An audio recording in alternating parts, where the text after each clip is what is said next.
morning, good afternoon, depending on where we are in the world at this time.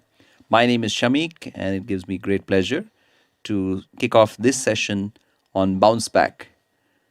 How can we use meditation in the context of bouncing back in the face of adversity? How can we weave it into our lives and make sense of a topic that is sometimes a little bit complex? And joining me today is Lyndon, a meditation practitioner who has been tuning the instrument and tuning this art and science for, what is it, 30 years? 35 years. Yeah. Wow. Wow. That's amazing. Lyndon, I have to say that I'm fascinated by the concept of bounce back, not just because of COVID, but it's always been very interesting for me to understand the kind of the DNA of an individual or a community or even a country that manages to face high levels of stress, high levels of adversity, and not only adapt but actually bounce back much like a tennis ball. And in this context, it's even more interesting. Interesting is not the right word. It's more valuable.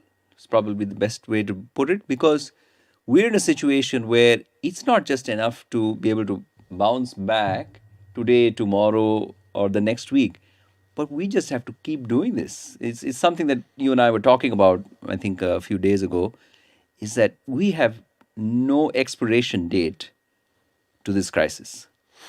That's true, Shamik. And I was somebody who, maybe counter to somebody who reaches their mid-50s, I was someone who took on more responsibility in the last 3 years in my job.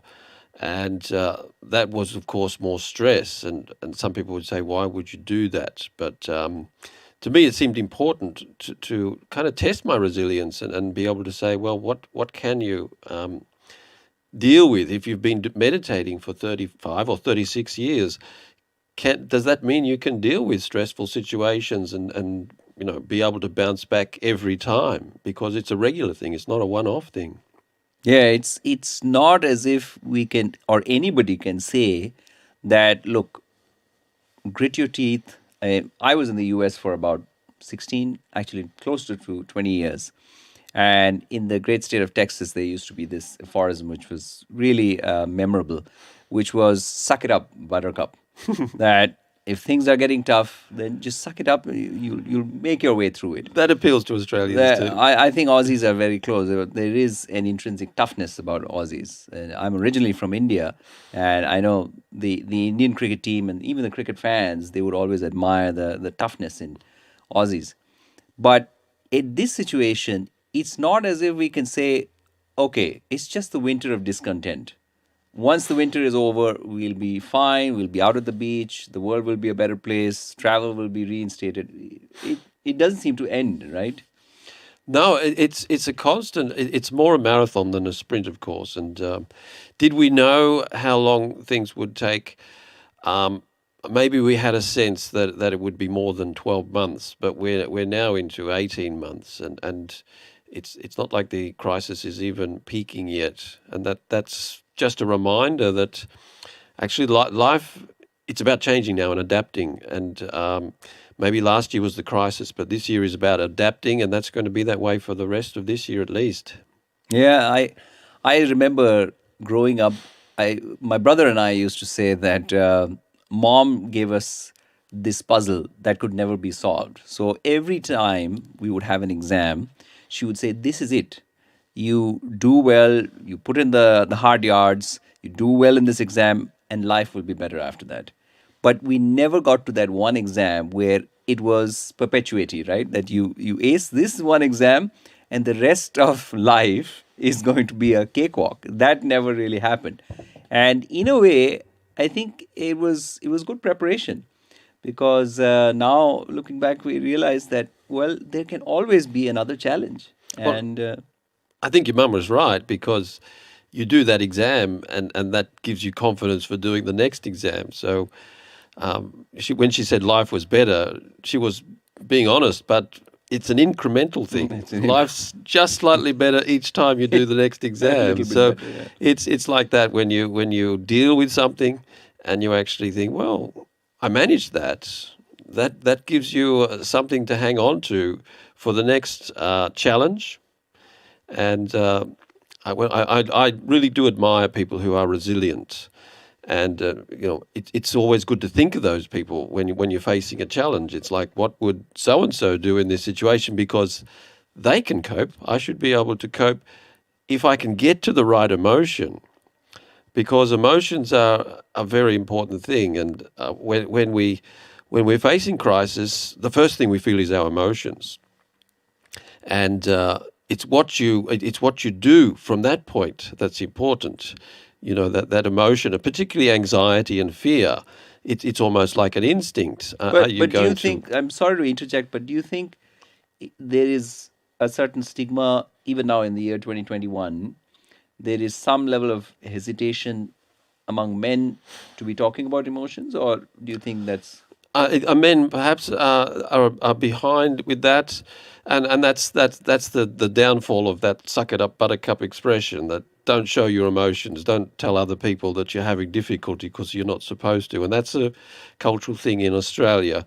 And men are under a bit of a crisis in Australia in all kinds of ways in terms of how they relate to women, and how they respect women. That's a really important thing that's being acknowledged in the community right now. And the emotional aspect of being emotionally genuine is really important for men in Australia. Yeah, I mean, I have to say that in some ways, I mean, coming from India, I've kind of traveled around the world. So I grew up in India, spent about 20 years in the United States, and now I'm a resident of Australia. I have to say that if we think about whether men are in touch with their feminine side, to an extent, it is true in India. Men are probably more likely to express their emotions and say things that would be seen as quote unquote feminine.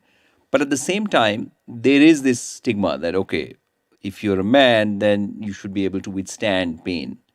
You should be able to endure certain situations and just soldier on. Do you think, in the context of meditation, just being able to visualize or embrace or express your emotions has some kind of cathartic or positive effect on the psyche, or is that, in your experience, is that not so important?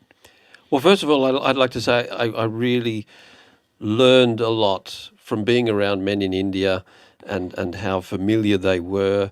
And, I was very lucky because I went to India in the 80s. And I did meet some Indians who became very close friends very quickly, and even that alone was something of a revelation to me, to meet people and be friendly. They must have asked you about your Asked me father, about your everything, asked me family. about cricket, and then we're walking down the street and Typical. we're holding hands.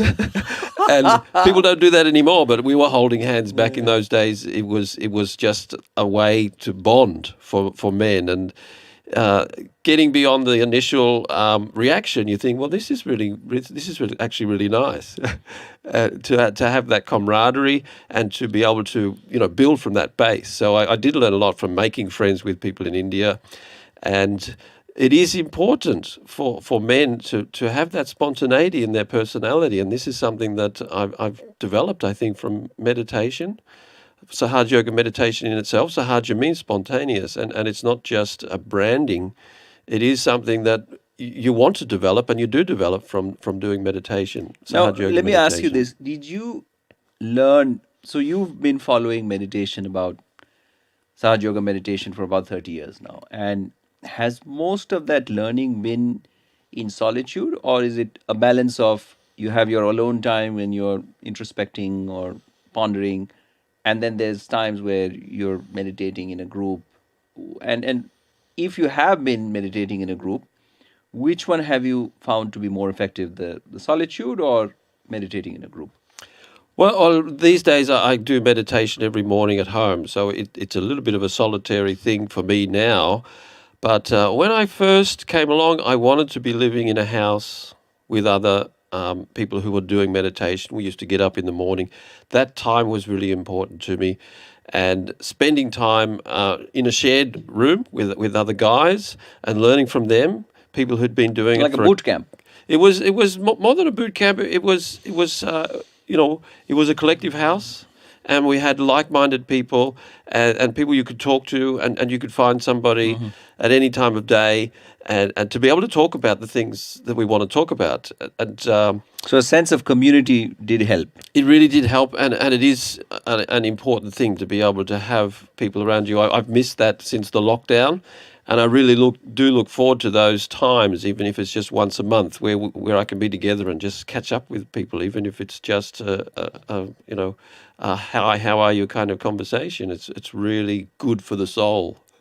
Wow, wow, that's quite remarkable because, I would think that having that solitude is kind of the holy grail of the typical Aussie male. But what I'm finding more and more evident, and this is something that I saw in the United States as well. I've spent about 2 years in Australia now, and like I said, I spent 20 years prior to that in the US. One thing that I found really perplexing was that in the US as well, there is this real crisis among men, particularly. And I think this is global. This is not just about the US, because there are these stereotypes that the man has to be impregnable and can never share his emotions or express his emotions, is causing some underlying challenges. And how they're expressing is very much a function of where he's from and the circumstances and all of those external factors. But one thing that really brought it home to me was one of my favorite actors. He committed suicide, Robin Williams. And there was this real outpouring of anguish around the world because this was a really well liked actor. I wasn't the only fan. Let me put it this way. And I remember someone telling me that New York City, on one of the major bridges, if you had someone, there would be people who would commit suicide from the bridge. They would just jump off the bridge. Now, that is obviously a shocking, terrible thing to happen. You would think that in this highly populated city, there would be someone who would stop and maybe assist that person. But the reality was that in many cases, what was actually happening was that as a vehicle was passing by, probably 9 times out of 10, the police officers had actually seen that the passing vehicle and the driver would be saying, just go ahead and jump. And the psyche, or what I took away from it was, if someone is in that state, there's a certain sentiment in society that, okay, you're no longer functional. You should not become a burden to society. Just go ahead and take your life. That's a hardness that's crept into society, and it's almost like an underlying mood. And we talk about the right side in Sahaja Yoga. That right side is the more futuristic side. It's the more action side. That's the masculine energy. And it's the more masculine energy side, but it's not the side that is sensitive to emotions. And if people are moving towards that futuristic side and that more action side, they're a kind of person who feels better about themselves. But are they sensitive to other people? And are they in a balance where they can empathize with other people? And for me, that's really important because I'm aware of it. Even driving into Sydney, you can feel that right side. It's a vibe you can feel in Sydney. That Sydney is a right-sided go-getter place. This is why I like to get in the car on the weekends and get out of Sydney. Get a refresh, because when I come back into Sydney, I can feel that hardness and that right side coming back into me. And, essentially you could say that the default for people is just a higher level of impatience and just a higher level of anger. People talk about the iceberg of anger. Have you ever heard about the iceberg of anger? I've never heard about that. Well, anger is a basic emotion, and it's an emotion that people should feel in a very present state. Somebody pushes you or bumps you in a shop, you get a little bit hit angry. back, right. That's a primary thing. But when you're in the car and somebody in another car gets angry at you, you're never sure whether did I do something wrong there, or is that person just basically So impatient is and it angry? fear or is it? Oh, That's okay. right. I see what you and mean. so, people's, level of anger and their basic default to take to anger is they have a shorter fuse. And that's because they have this iceberg underneath them of all these other secondary emotions. So There's a lot of processing happening behind there's the a lot scenes. of so they get angry just about what they're thinking about, or they get angry because of things that happened in their childhood, and that's something that I think a lot of men in Australia, maybe they were dealt with a bit more hardly in their childhood, and that basic level of anger and the sources of that anger are just more apparent. And it's something I see in myself as well. It's not just something I see in other people. That it's something I have to be mindful of. That right-sidedness, which is in me, and I can say, I feel like in the last couple of years, I've really started to, calm down my right side. But this is after 36 years of meditating. It takes a long time to calm down that right side. I'm living in a right-sided What? country. I mean, yeah. I was hoping that you would say it just takes about 5 seconds and you're a transformed person. Yes, in terms of meditating, and this is why you meditate. And then that right side is saying, why are you sitting here? You've got something else to do. You've been here for 20 minutes. That's enough now. And Absolutely. that impatience that constantly drives you to be doing other things, it's something I'm still aware of after 36 years. But what you learn after 36 years is you learn to watch yourself.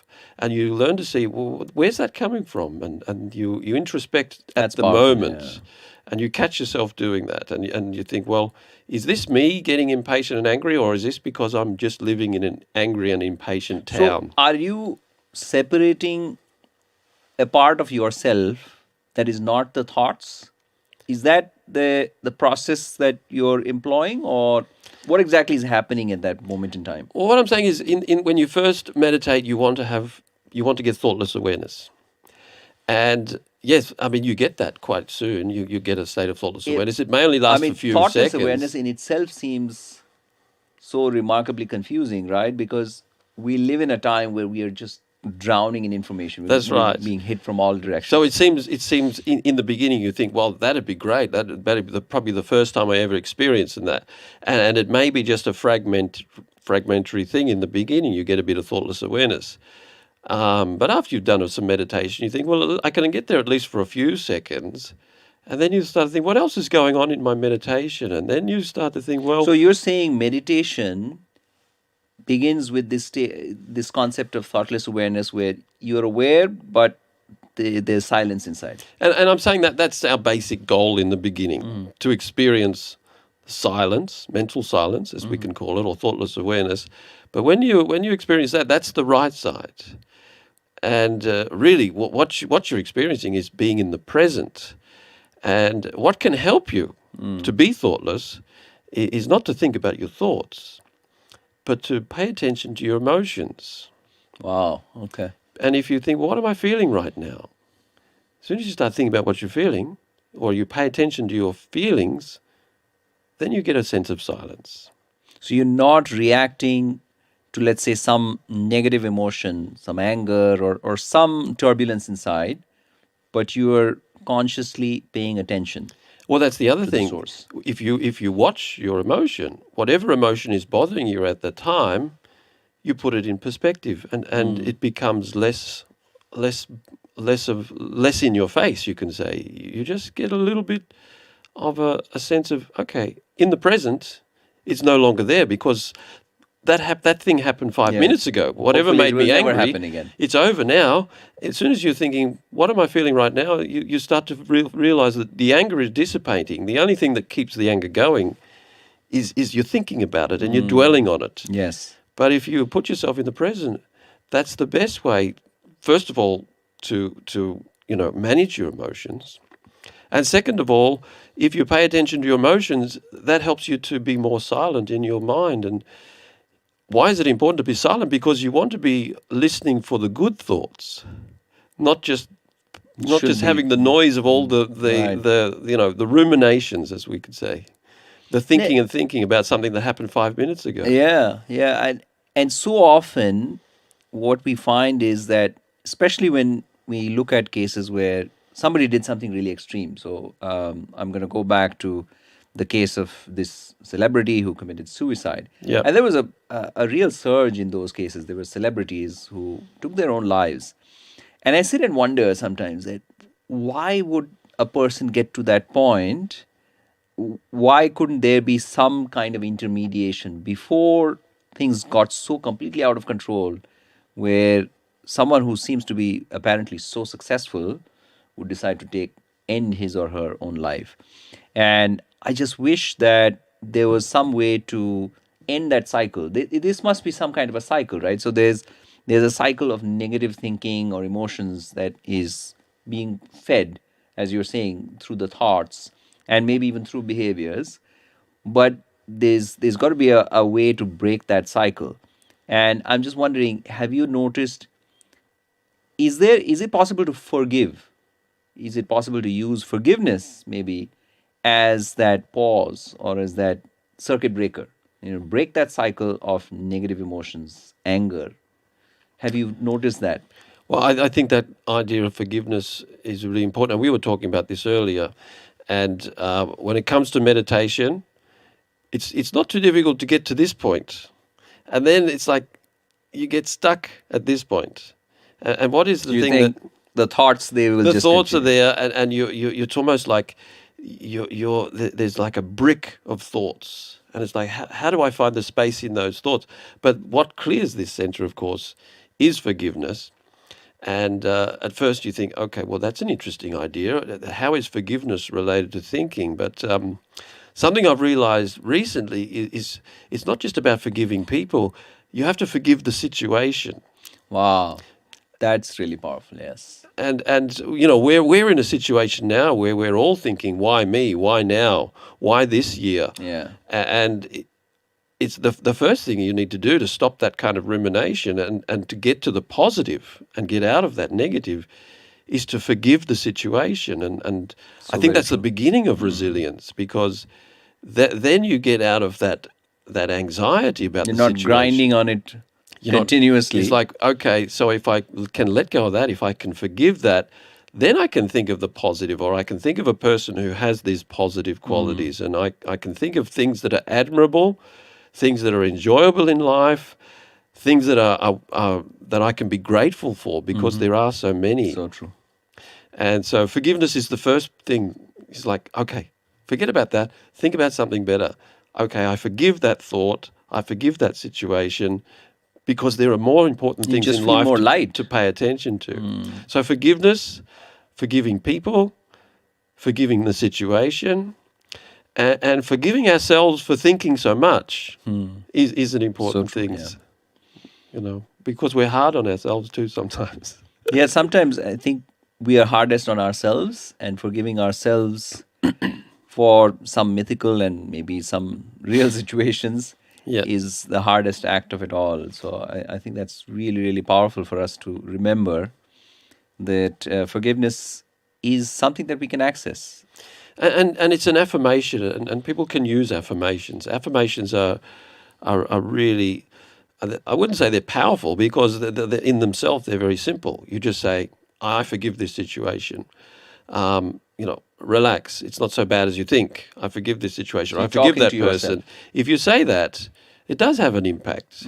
And when I was new in the job as a manager, I was in that panic mode. Whenever anybody walked into the office, it's like, oh my gosh, I've got to deal with this situation. I've already got other situations I'm supposed to be dealing with, and automatically, if you go with that emotion, you're getting angry at the person before they've even said anything.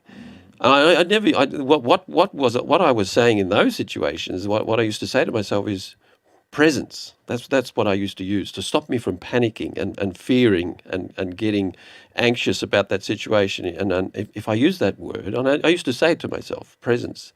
Pay attention, because if you really listen to what they're saying, you'll deal with it much more quickly, and then you'll get back to what you want to do. But yeah, the other aspect of that is forgive this person. Don't get angry at them before they've even said anything. be in that forgiving and open-minded state, and whatever they're saying, because they think it's important, you'll be able to deal with more effectively, and you'll get back to what you need to, whatever you thought was important as well. So it's our ego which gets angry, and it's our ego which decides whether, what's important for us. But it's our heart, or it's our empathy, which is open to other people. And that's, how do you get to the heart? Well, you can think in your chest, but the heart is also here. The heart is in two places. People don't realize the heart is connected to the mind, but we know in meditation that's true. That It's all a perfectly connected system. That's right. And where do you find the heart in your mind? Through forgiveness. Wow, that's really profound. So how did you find Sahaja Yoga? I mean, 30 years ago in Australia, it was a different world. It was a different country, a different time. It was a different time, and there were very few books on the market. There were very few resources. Maybe that protected me from the worst possibilities, because it's so easy to All get kinds of lost these days. charlatans as But well. even so, I did a lot of seeking, and it was probably from when I was about 14 or 15, trying to work things out. I think that was a very difficult time of my life, and I was getting very frustrated, and getting to the point where I'm thinking, well, there's not an answer. There's not the answers I'm looking for out there. But having done all that seeking, when I did see Sahaja Yoga, I very quickly recognized what it was, and to the point where I recognized this is something. It's either really big and really important, or it is a complete phony. And I had both ideas in my mind, and I thought, well, I don't want to die wondering here. I have to just see. Go down that if, rabbit hole. If this is really what it's promising, because I'd had done enough seeking to quickly understand the premise of Sahaja Yoga, which is very profound and very deep. And I also had that cynical thing in my mind. And I said, well, okay, I'm just going to give this a couple of months. Evaluate, yeah. To really work it out. And then I'll either drop it like a hot rock, or I'll know that this is the one I've been looking for.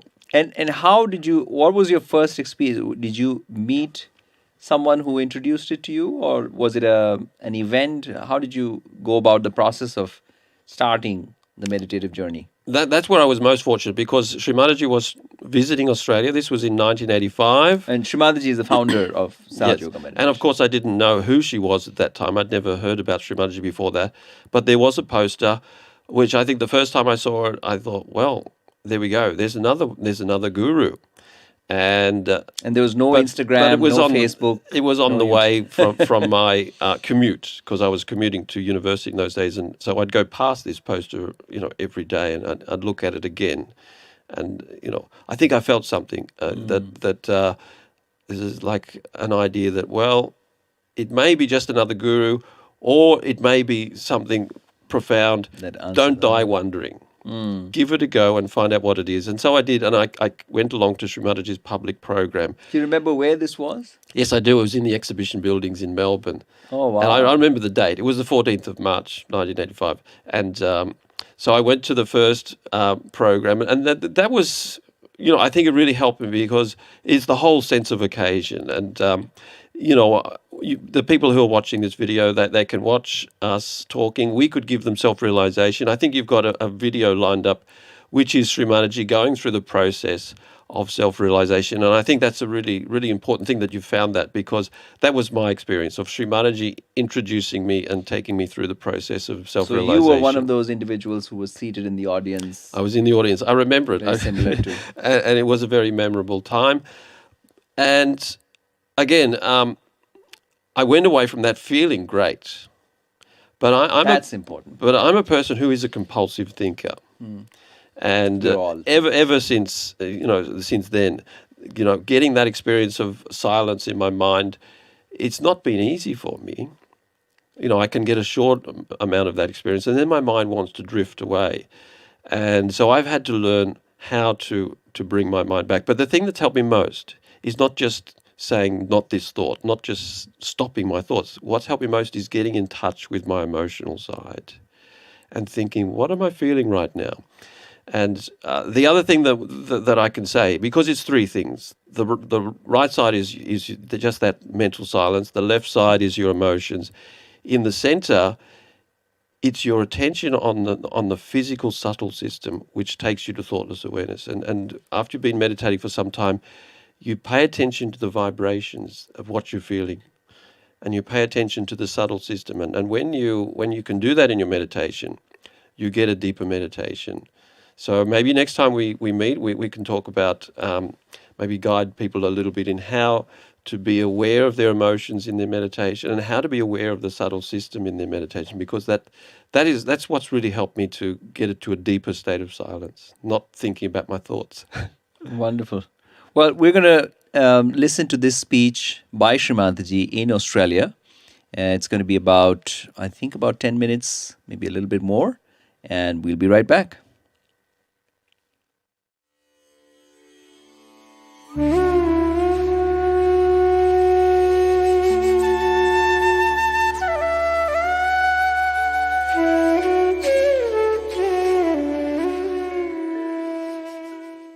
I guess Indian gurus have been in vogue over recent years in the West. The Beatles introduced us to the Maharishi. The Orange people blindly followed the Bhagwan. But there have been others far more credible and far more respectable. My next guest is a Bombay lady whose following is growing around the world. She says that you have the power to deal positively with every problem, from con men to cancer. All you have to do is know how to tap into it, to tap into that power. Would you please welcome the lady acclaimed as India's greatest living saint, the mother of Sahaja Yoga, Shri Mataji.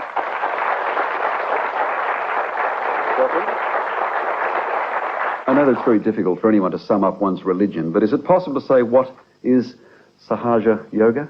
Sahaja. Saha means with, Ja is born with. This is born with you. Within us is the power which can give us the status of a spirit. We are not yet the spirit. We are at a human level, and in the evolutionary process, we have to now have the breakthrough to become the spirit. That's very essential and is absolutely eventually the all possible natural thing that has to happen. It should happen to all of us. And the time has come for you to get to that position where you become the spirit. All the religions have talked about it and told about it. But people have gone wrong in believing that artificially, if you say that you are baptized, or you have become a Brahmin, or you have become a peer, that you have become the spirit.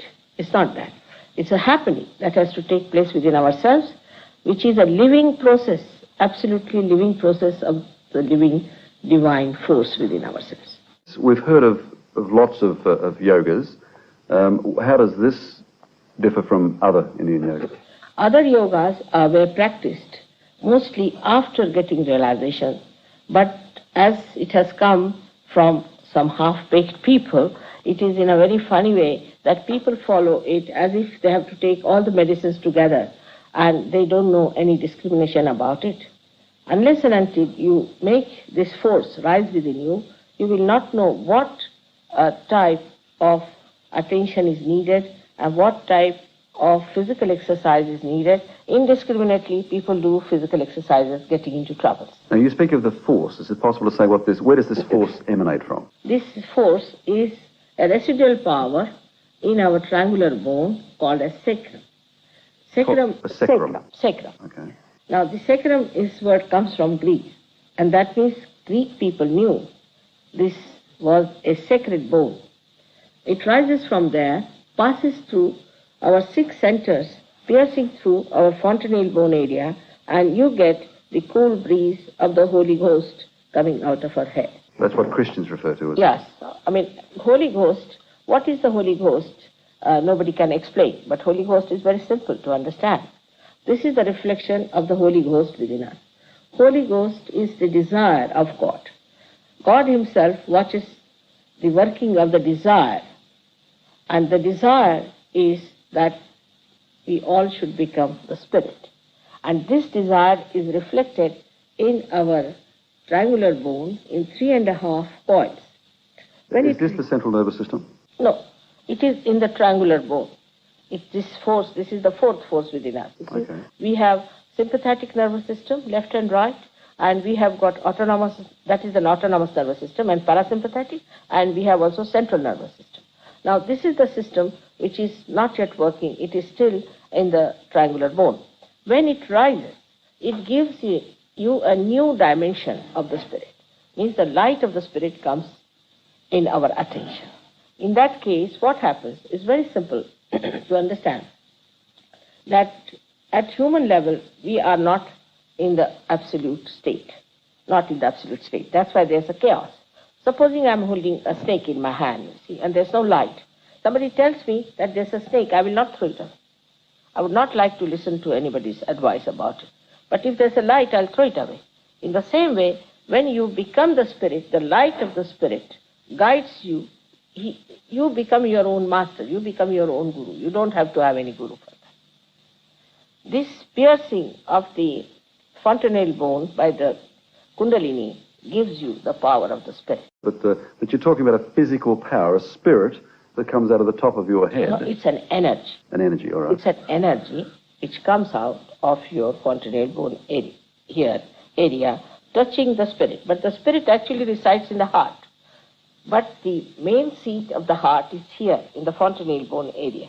And it pierces through. When it pierces through, actually it should pierce. It's not just I say I baptize you. It's not like that. It has to pierce through that, and you have to feel the cool breeze of the Holy Ghost on top of your head. Is it there now? Yes, it's there. Can I feel it? I don't know if you'll feel it or not, because you'll have to have that sensitivity. Now, you see, all around, also that all-pervading power is there, which makes everything vibrate. But this energy can be felt only when you have got that realization. Then what happens that all your centers on your fingertips become sensitive. And you can feel, this is written in the Quran, that your hands will speak when you will get to your resurrection. Yes. It is a resurrection. But Natasha, you must know, you must realize, I mentioned the Maharishi and I mentioned the Bhagwan and so on. You must live with the skeptics and the doubters because Of course, I'm living with them all the time. the con men who've come Yeah. before you. Yes. Now, firstly, you see, the great mistake we commit as far as going to gurus or to anything that is religious is that you cannot pay for God. You see, it's a living process of a living God. Now, supposing you want to sprout a seed, how much money do you pay to the Mother Earth? It's a very simple thing, but people don't understand. They think that they can purchase everything. You cannot purchase God. A simple method, if you apply to all of them, they will all run away. I read that this spirit, this power you speak of, can deal with, as I said, I mentioned the con men, but can deal with cancer. Because, see, I'll show you now, this is the center. We can say this is the medulla oblongata, or we can say this is through which the central canal is passing. Now, the center is inside here. Now, when we are in the imbalance, say we go too much towards the left side, means we become too emotional or do all kinds of wrong, nonsensical conditioning. Then, or if we go too much to the right in ego and all that, you see, then we break this. Once we break this, what happens? That the center becomes constricted and the energy becomes constricted. Slowly it breaks the relationship with the head, with the whole, and it becomes malignant. When it becomes malignant, it starts overpowering other cells. And that's how cancer is set in spirit. All right. Well, it's very difficult to understand and understand it cold as I'm doing now. Yesterday we had 1,500 people downstairs and about 500 people upstairs. And most of them got realized. Through radio and television, you've told people at home. They're very sensitive people, Hong Kong. Perhaps they're in trouble now because they have to go away and all that. Maybe that is it. People who are in need are more sensitive, are they? I think so, because they then anchor after God. You see, otherwise they think we are all right. What to care for God? You see, who is God after all? Otherwise, Australians are very good. Are they? We're They very are receptive, the are best. we? They are the best people. They are very innocent, and they get their realization very fast. They stick on to it, and they have done wonders. They have done wonders. I should make the point that I saw one of your advertisements in one of the papers today, and you, I think there is a meeting tonight at the State Theatre in Sydney, but there is no fee charge. You're not in the. Of course not. You're not charging. You're not. No, not at all. Into rounding up money. No. No, I should make. All right, we thank you for your time. You're staying another week or so in Australia. Yes. You've been to other states, and you're now doing Sydney. Yes. Which is great. I'll be going to Melbourne. Sydney and Melbourne and then to New Zealand. And to New Zealand also. All right, we thank you. I'm sure if Thank you'd you very like to much. see Natasha, you could check your local newspapers and find where she's meeting people. Thank you very Thank much you. indeed. Thank you. Please thank Natasha. Please stay.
Wow. So that must have been what it was like. That brings back a lot 1985. of memories.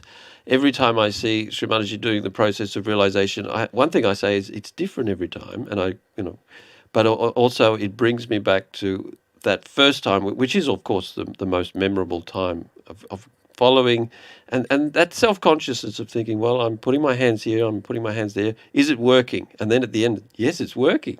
Yeah, and you can feel that there is this flow of cool energy on your hands. I think that is probably the most compelling part, right? The anchor that really brings it all together. Exactly. That's a sensitivity that comes from being in that central channel, and it's in the beginning. It might be just a few strands. People say it's like the lotus stalk. There's these little strands inside a lotus Oh, I've stalk. never heard of that. Yeah, they're like strings, and Wow. and it might be just a few strands, but you do meditation every day, and you get more and more strands. better. You get more and more sensitive. If maybe one hand is feeling cool, the other hand is feeling hot, and that was me for 25, 30 years, and now I'm starting to feel cool on my right hand. Can you believe that? It's taken me 30 years to get Wow. my right hand cool, but that's what persistence does for you. That's amazing. But that's all in one lifetime. I see that as a great achievement in my lifetime, to cool down my right side. Well, it does seem really, really profound because of the fact that we live in remarkably stressful times. And if there is this system, there's this process that we can leverage to become better versions of ourselves, then why not take advantage of that? I think the first thing we find out when we get self-realization is there is a better version of ourselves. And then we think, the question is, how do I get there?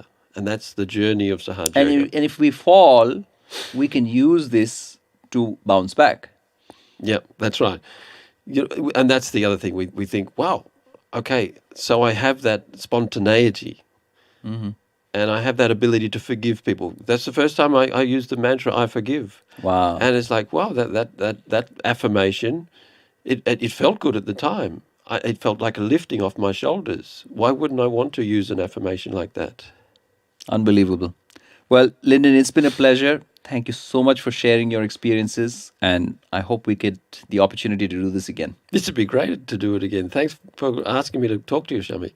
Wonderful. Thank you all.